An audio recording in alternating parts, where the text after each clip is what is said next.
Assalamualaikum warahmatullahi wabarakatuh. A'udzu billahi minasyaitonir rajim. Bismillahirrahmanirrahim. Innal hamdalillah nahmaduhu wa nasta'inu wa nastaghfiruh wa na'udzu billahi min shururi anfusina wa min sayyiati a'malina. Man yahdihillahu fala mudilla lahu wa man yudlilhu fala hadiya lahu. Asyhadu an la ilaha illallah wahdahu la syarika lahu وأشهد أن محمدا عبده ورسوله اللهم صل على محمد وعلى آل محمد اللهم انفعنا بما علمتنا وعلمنا ما ينفعنا وزدنا علما سبحانك لا علم لنا إلا ما علمتنا إنك أنت العليم الحكيم اللهم آمين. Alhamdulillah, syukurillah. Pagi ini insyaAllah kita dapat meneruskan kuliah tadabbur. Tematik kita berdasar kepada buku Hidup Mengabdi, Hidup Berbakti. Itulah tajuk siri kuliah kita insyaAllah. Tuan-tuan perempuan yang ada buku boleh buka di halaman muka surat 8. Di bawah tajuk kecil iaitu pagi ini kita akan mengupas tentang anugerah yang tidak dihargai. Jadi apakah anugerah Allah tadi?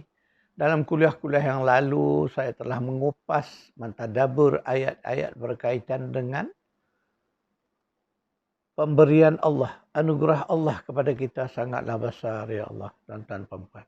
Ya, yang ini disebut di dalam ayat surah Al-Hijr ayat 85. A'udzubillahi minasyaitonirrajim. Wa ma khalaqnas samawati wal arda وَمَا بَيْنَهُمَا إِلَّا بِالْحَقِّ. Allah menyebut bahawa tidaklah kami menjadikan petala langit dan bumi itu dan apa yang ada di antara keduanya melainkan dengan kebenaran, ya, dengan cara yang sungguh layak dan berhikmah. Maknanya segala ciptaan Allah ni yang ada seluruh ni Allah jadikan dengan benar. Nak memahaminya mana? Itulah kita perlukan apa tuan-tuan membuat? Kena ada ilmu. Ya, tiada pilihan lain. Kalau kita nak kenal, nak faham apa yang Allah sebut tadi dalam surah Hijr tadi ayat 85, Allah kata kami ciptakan langit bumi dan apa yang ada di dalam antara keduanya ini dengan benar. Nak faham itu kena ada ilmu tuan-tuan perempuan. Semakin luas penguasaan ilmu kita, contohlah kita dah faham Quran ini, mana ilmu dari Allah. Kita mengkaji lagi, membaca ayat-ayat yang Allah perintah kita baca tadi. Maka dengan membaca ayat-ayat itu, berkembanglah berbagai ilmu. Orang yang membaca tentang cakrawala, membaca tentang makhluk-makhluk besar, bulan, bintang, matahari dan sebagainya. Mereka memperolehi satu ilmu, namanya ilmu astronomi, ilmu falak. Bertambah lagi pengetahuan manusia. Mereka yang mengkaji bumi dan isinya. Apa ilmunya? Geologi contoh. Mengenal batu batan apa yang ada di bawah bumi, gali-galiannya. Maka bertambahlah faham mereka tentang hebatnya alam ciptaan Allah ini. Pada kita yang melihat secara zahir di atas, tak nampak. Tapi pada seorang ahli biologi yang mengkaji tumbuh-tumbuhan, ya, maka mereka faham. Mereka mengenal bagaimana hebatnya ciptaan Allah ini. Sama juga mereka yang mengkaji tentang hal binatang. Ahli veterinarnya, ya, ahli zoologinya, dan mereka yang mengkaji serangga-serangga. Kan ilmu itu kan berkembang dengan begitu luas. Masya Allah. Maka mereka inilah orang yang mampu membaca ayat-ayat Allah yang tak tertulis. Ingat baik-baik tuan-tuan perempuan. Ayat Allah tu ada dua. Satu ayat bertulis, itulah Al-Quran.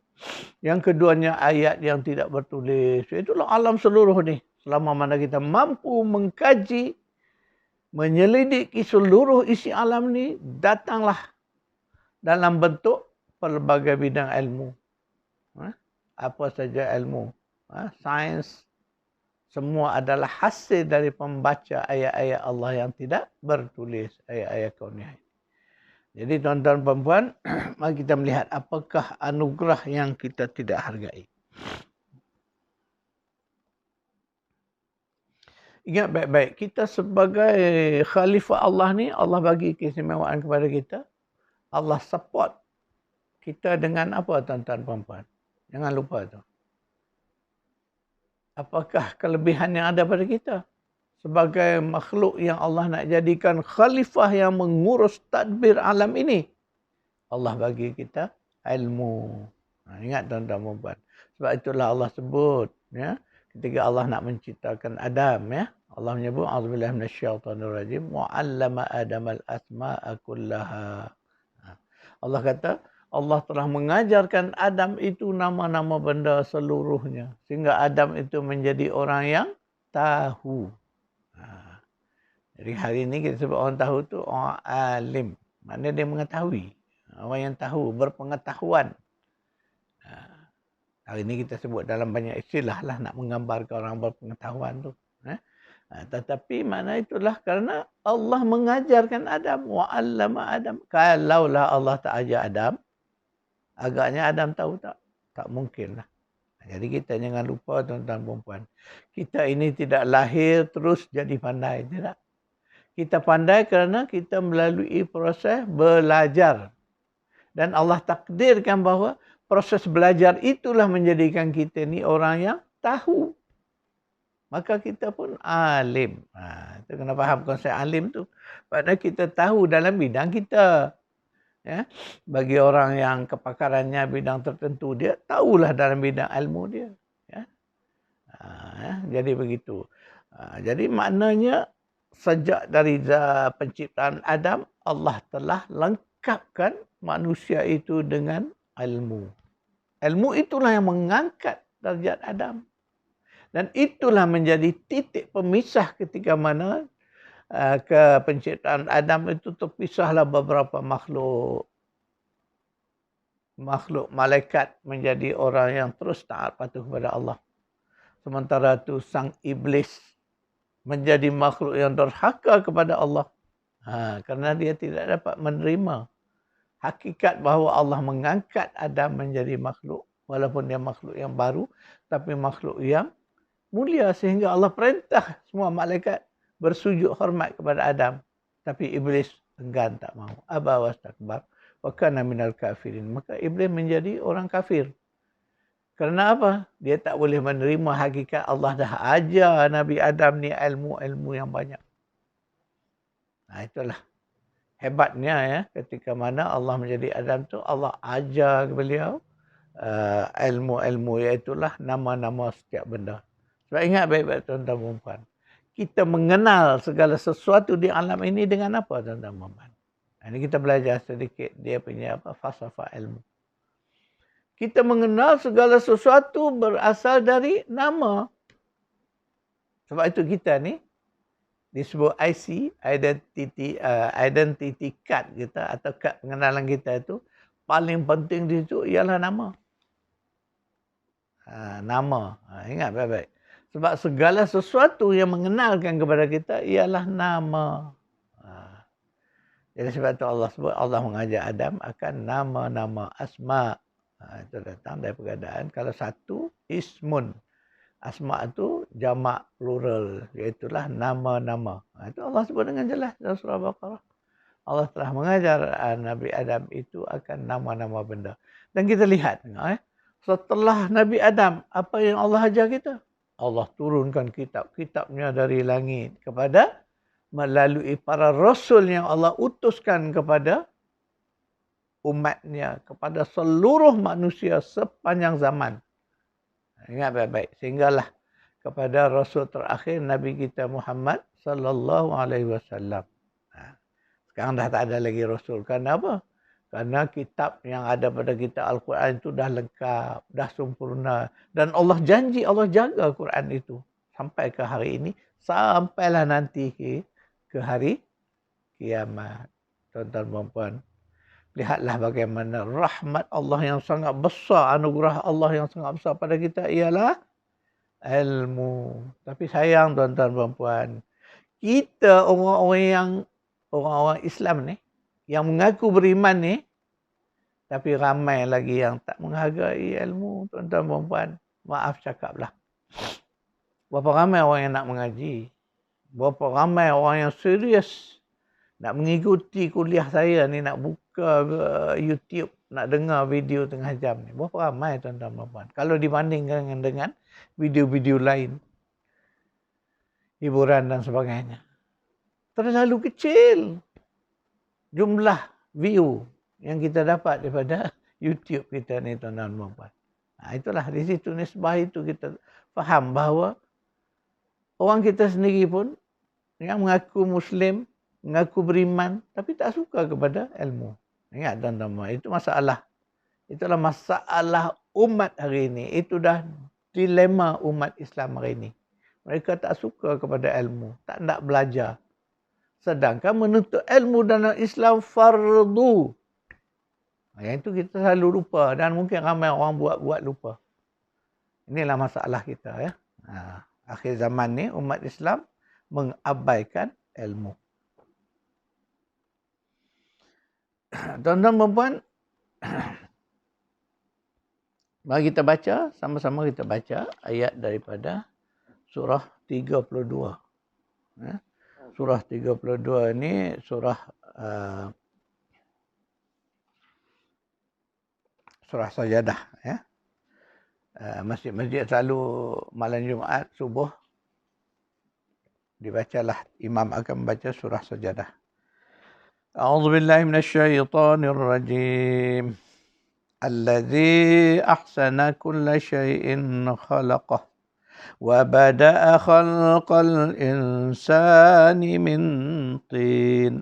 ثم جعل نسله من سلالة من ماء مهين ثم سواه ونفخ فيه من روحه وجعل لكم السمع والأبصار والأفئدة قليلا ما تشكرون.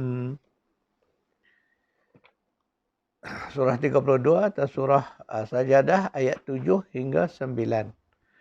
Allazi ahsana kulla syai'in khalaqah. Allah itulah dialah yang telah memperelokkan setiap sesuatu ciptaannya.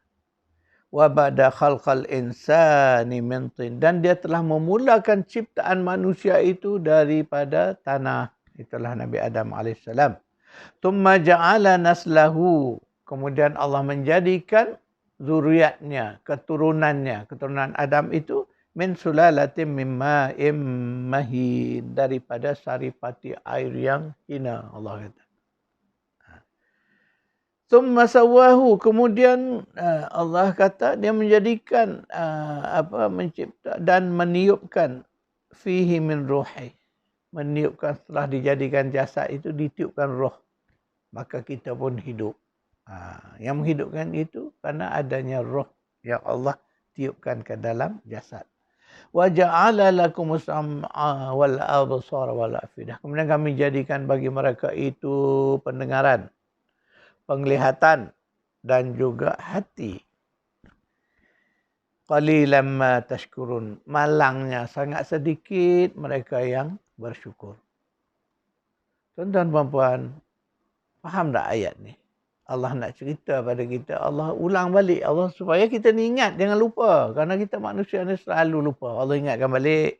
Allah kata, kami jadikan kamu dulu. Asalnya manusia itu dicipta daripada tanah. Itu Nabi Adam AS.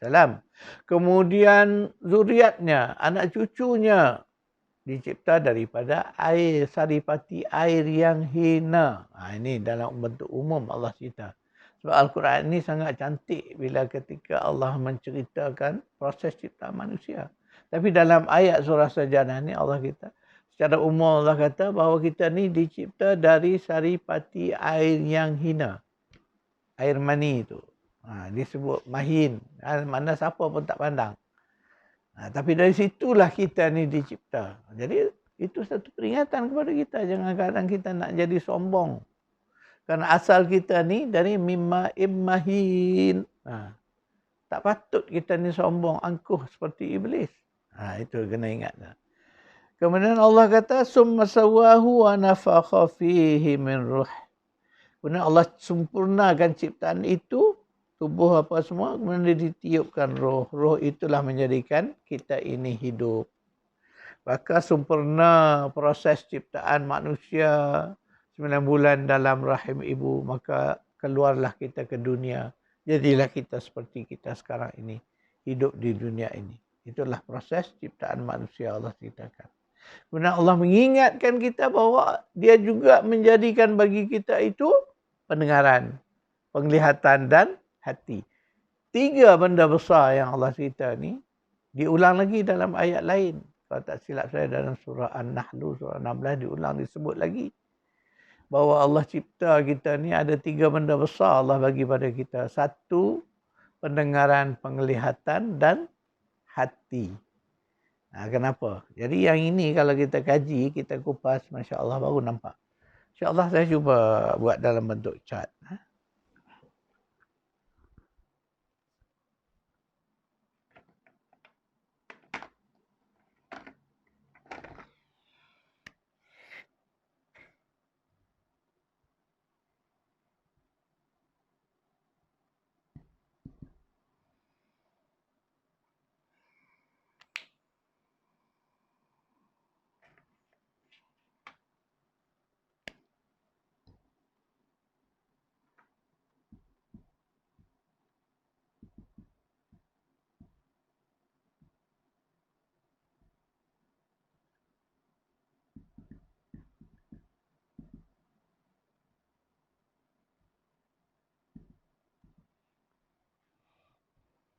Jadi ada 3 benda yang Allah sebut. Bahawa kita manusia ni Allah bagikan kita 3 benda. Yang tu pertama, pendengaran. Yang kedua Allah bagi penglihatan. Dan Allah bagi kita hati. Afidah. Afidah tu jumlah jamak daripada kalimah fuad. Hati. Jadi pendengaran. Dah tentulah. Binatang pun Allah je bagikan pendengaran. Tetapi binatang ada telinga, dia mendengar. Tetapi dia tak faham. Kenapa agaknya? Sebab binatang dia tak ada fuad. Jadi ingat tuan-tuan. Sama juga penglihatan. Binatang pun Allah bagi penglihatan, ada mata. Dan dia dapat melihat. Tetapi dia tak boleh faham sebagaimana manusia faham. Kerana kita ada fuad, kita ada hati. Dan Allah sebut, Allah bagikan fuad, hati. Tapi 3 benda ini Allah sebut akhirnya di ayat ujung ayat tu Allah qalilan ma tashkurun. Sayangnya sangat sedikit manusia itu yang bersyukur dengan 3 benda yang Allah bagi ini. Sedangkan 3 ini okey, pendengaran. Apa tujuannya? Pendengaran ialah untuk kita ni jadi makhluk yang dipanggil bukan takat dengar saja. Bahasa Melayu ada sebut dengar kata. Yang ini orang dengar ramai, tapi orang dengar kata tak ramai, tuan-tuan. Penglihatan, maknanya untuk kita melihat dan menyaksi. Melihat ni ramai orang melihat, tapi menyaksi ni kurang. Perhati, amati, itu lagi kurang. Ini sifat-sifat penglihatan yang sepatutnya untuk kita manusia. Kemudian hati. Hati untuk kita berfikir. Sebab tu disebut berfikir tu tafakkarun tu di hati, berfikir dengan hati. Kemudian untuk insaf, sadar, lagi apa yang patut datang daripada hati. Tawaduk, rendah diri. Sebab orang yang sedar dia kan tawaduk. Apa lagi sifat-sifat datang hati? Redha, banyaklah nanti kalau kita kaitkan dengan sifat hati ataupun sifat fuad tadi. Jadi itu tuan-tuan puan-puan kena faham ni. Ya? Allah sebut dalam ayat berapa tadi? Surah 32. Ayat 7 hingga 9.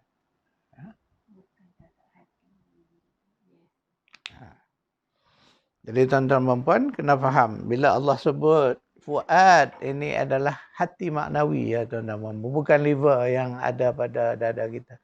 Tetapi ia adalah bahagian dalam kuliah-kuliah yang lalu. Tuan-tuan semak semula. Itu dia ada saling kait mengait ni. Ini kesinambungan. Kuliah dulu saya telah ceritakan tentang hati yang ada 4 tadi, ke dalam hati yang disebut sadrun. qalbun, fuadun dan juga lubun tadi.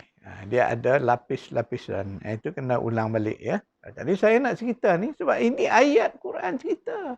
Cuma apa yang saya olahkan dalam bentuk syarta itu untuk bagi nampak. Jelas, baru nampak. Kalau kita baca sekali lalu gitu tuan-tuan dan puan, itu yang kita tak dapat tu. Sentuhan dari Quran tu tak dapat. Itulah bezanya aktiviti tadabbur. Sebab tu tadabbur ni kena buat sampai level ni. Sampai kita nampak. Gambarkan macam mana. Tengok dalam bentuk chartnya bagaimana. Apa yang Allah bagi. Kenapa Allah sebut pendengaran. Ingat baik-baik. Pendengaran adalah indera yang awal Allah bagi pada manusia. Sebab itu bila Allah sebut benda-benda ni, dia susunan dia tetap sama. Bacalah dalam ayat lain pun Allah akan sebut pendengaran dulu. Kemudian barulah penglihatan. Sebab ingat baik-baik kita di dalam kandungan ibu, mata masih belum berfungsi, belum dapat melihat tuan-tuan dan puan. Lahir ke dunia, baru dapat melihat. Itu pun di awal kita lahir dunia, mata buka tapi dia belum nampak juga lagi. Mengambil masa yang lama. Tapi pendengaran, dalam kandungan lagi dia sudah mendengar. Jadi fakta ni, Masya Allah, sangatlah tepat, sangatlah benar. Betul Allah sebut, Allah kata pendengaran dulu. Sam'a wal absar wal afidah. Kemudian hati nak memahami dia. Jadi hati ni pun satu hal yang kita kena faham, dia berkait dengan bila kita sebut fikiran. Jadi kita selalu faham, kita ingat fikir di kepala saja. Tidak. Fikir juga di dada. Jadi fikir itu adalah proses kita nak memahami. Itu sebab kadang-kadang terjemahan Quran disebut memahami. Sebab akhir daripada aktiviti berfikir itu, kita faham. Itu sebab kadang-kadang orang sebut proses itu proses memahami. Jadi memahami itu dia ada dua. Dan dua-dua benda ni saling bantu-membantu antaranya. Berfikir dengan akal, yaqilun dengan yatafakkarun ni ada keadaan dia berkait. Kita melihat dengan mata, kita fikir guna logik. Kenapa jadi gini? Kenapa jadi gini? Bagi kita duduk mikir dengan akal. Tapi kalau kita rasa dengan keinsafan, sadar, kita mengakui hebatnya Allah ni, contoh ciptaan alam ini. Di sini, di hati, di fuad. Itu disebut fuad. Jadi ayat ini kalau kita faham baik-baik, ya, ayat surah Sajadah ini, yang kalau kita rajin berjemaah di masjid, selalulah setiap minggu kita dengar imam akan membaca ayat. Masya Allah, sampai ayat 76 ni terasa kita. Kemudian Allah sebut yang akhir tu yang sangat tersentuh tu. Allah kata apa? Qalilam ma tashkurun. Sangat sedikitlah mereka itu, kamu ni, manusia ni yang bersyukur. Allahu Akbar. Terkena kat kita. Rupa-rupanya benarlah. Yang bersyukur tu sedikit.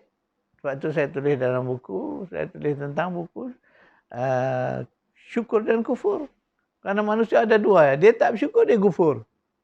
Ketika dia kufur, dia tak jadi orang yang bersyukur. Di situ dia punya kedudukan. Jadi Allah sebut sedikit sangat kamu ni yang bersyukur. Jadi kita balik tanya diri kita, betul ke tak? Agak-agaknya. Mestilah betul sebab yang cakap ni Allah. Tuan-tuan perempuan ya. Logik akal kita. Itu kita berfikir dengan guna akal. Logik akal kita mesti betul kerana apa? Kerana Allah yang cakap. Kalau kita cakap, mungkin sebahagian tak betul. Tetapi ini kalam Allah. Kata-kata Allah. Pastilah betul. Cuma kena lihat pada diri kita, kita nak akui atau tidak kita ni. Jadi kena semak diri kita ni, cek balik, buat checklist kita, nak tengok apakah kita termasuk golongan yang bersyukur atau sebaliknya. Tapi doa kita, insya-Allah kita yang belajar Quran ni, insya-Allah kita berada dalam kelompok yang bersyukur.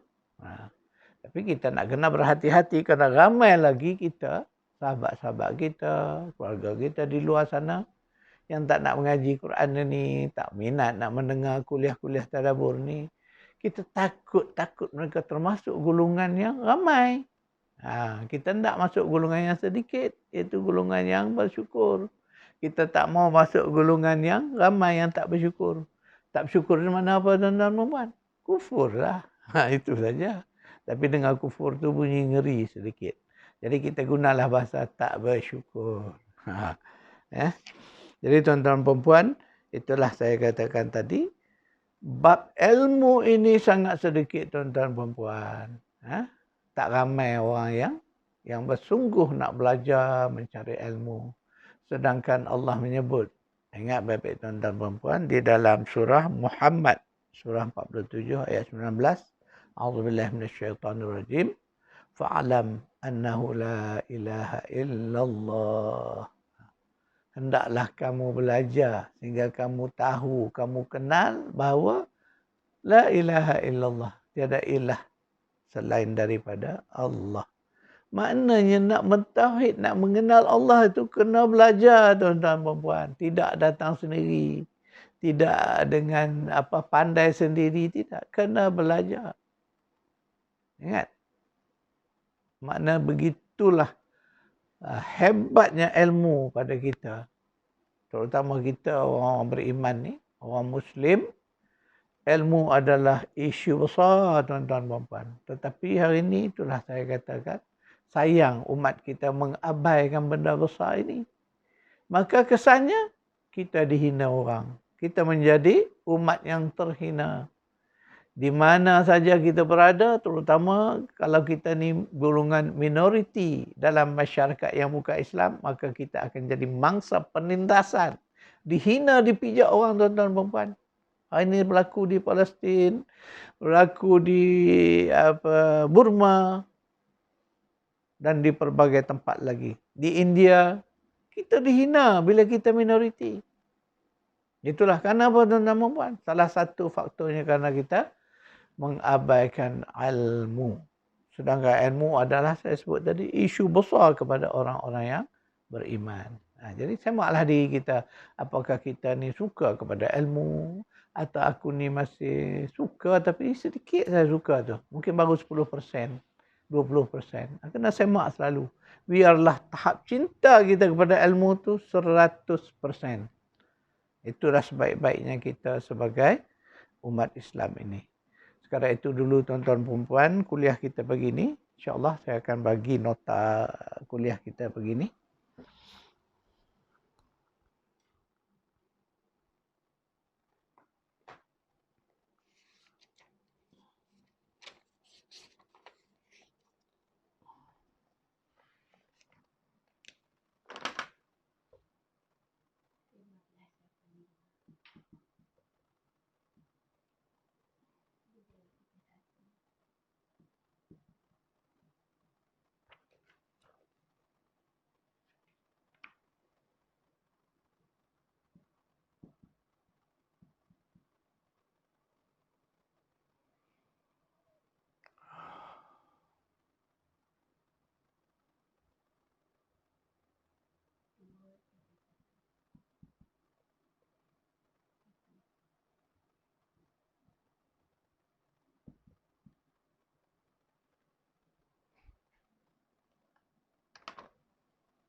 Tuan-tuan perempuan, manfaatkanlah ayat-ayat yang dicatatkan di papan putih itu sebagai rujukan untuk kita mentadabbur lagi nanti.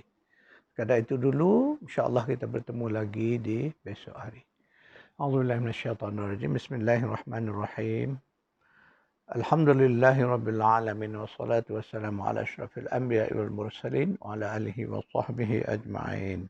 Allahumma arhamna bil Qur'an واجعله لنا إماما ونورا وهدى ورحمة. اللهم ذكرنا منه ما نسينا وعلمنا منه ما جهلنا وارزقنا تلاوته آناء الليل وأطراف النهار واجعله لنا حجة يا رب العالمين.